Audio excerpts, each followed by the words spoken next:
দীর্ঘ ২০ মাস লোকচক্ষুর আড়ালে থাকা জাতীয় সংসদের সাবেক স্পিকার শিরীন শারমিন চৌধুরী নাটকীয়ভাবে আটক হয়েছেন নিজ বাসা থেকেই। ৭ এপ্রিল ভোররাতে তিনি ডিবি পুলিশের হাতে আটক হন।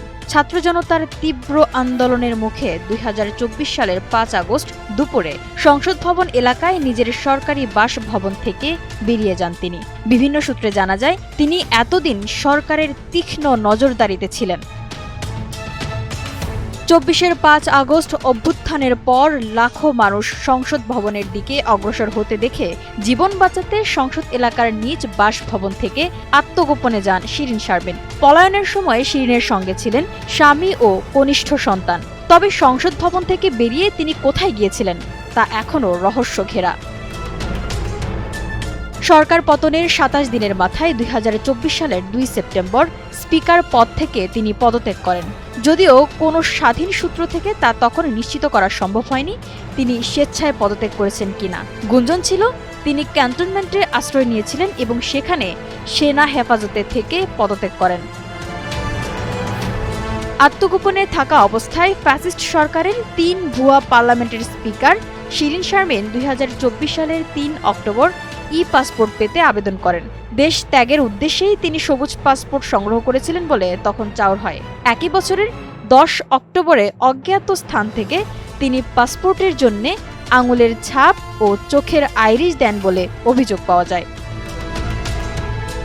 জুলাই গণ অভ্যুত্থানের সহিংসতার ঘটনায় শিরীন শারমিন চৌধুরীর বিরুদ্ধে হত্যা মামলা হয়েছে।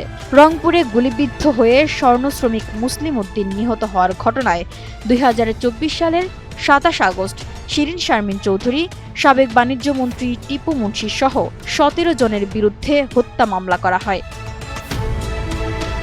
শিরীন শারমিন ফ্যাসিবাদী শাসক শেখ হাসিনার খুবই আস্থাভাজন হিসেবে পরিচিত। ২০০৯ সালে সংরক্ষিত নারী আসনের সদস্য হিসেবে জাতীয় সংসদে আসেন তিনি। মহিলা ও শিশু বিষয়ক প্রতিমন্ত্রীর দায়িত্ব থেকে ২০১৩ সালে ৩০ এপ্রিল বাংলাদেশের প্রথম নারী স্পিকার নির্বাচিত হন তিনি। এরপর ২০১৪ সালে আওয়ামী লীগের সভাপতি শেখ হাসিনার ছেড়ে দেওয়া রংপুর ৬ আসন থেকে উপনির্বাচনে বিজয়ী হয়ে সংসদে আসেন শিরীন শারমিন।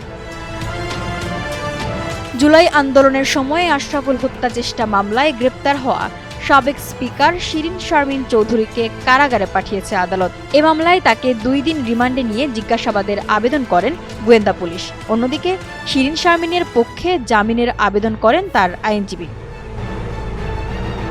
রাষ্ট্রপক্ষ রিমান্ড আবেদনের পক্ষে যুক্তি তুলে ধরেন। শিরীন শারমিন চৌধুরীর পক্ষে আইনজীবী ইবনুল কাউসার ও ABM হামিদুল মেজবাহ রিমান্ড আবেদন বাতিল চেয়ে জামিন চান। পরে ৭ এপ্রিল মঙ্গলবার শুনানি শেষে ঢাকার মেট্রোপলিটন ম্যাজিস্ট্রেট জুয়েল রানা আবেদন দুটি নাকচ করে শিরীন শারমিনকে কারাগারে পাঠানোর আদেশ দেন।